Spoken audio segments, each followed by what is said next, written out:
Welcome to my book, Circles of Healing, the complete guide to healing with massage and yoga. This is the story of Roberta. One of Lorena, my working partner, and my first clients was 35 years old.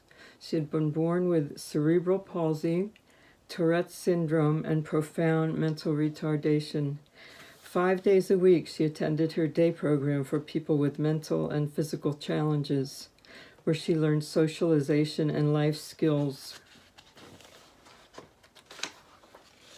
The goal of our work with Roberta was to help her gain some more power over her body, to relieve pain when possible, and to give her tools that would allow her to relax and perhaps even experience more joy despite her limitations.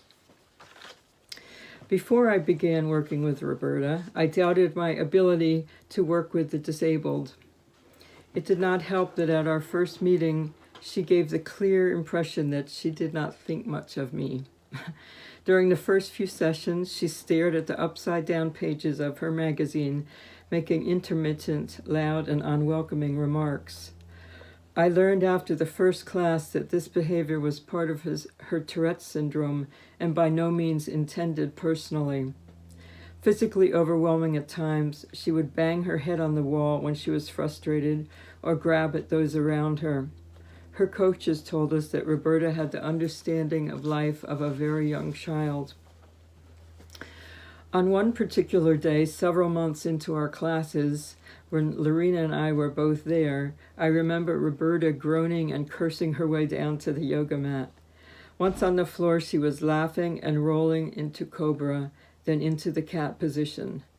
Next, she rolled onto her back and rested her legs on a large exercise ball, but soon after yanked on me to pull her up, which I did, even though I was often concerned that she would start hitting the wall with her head.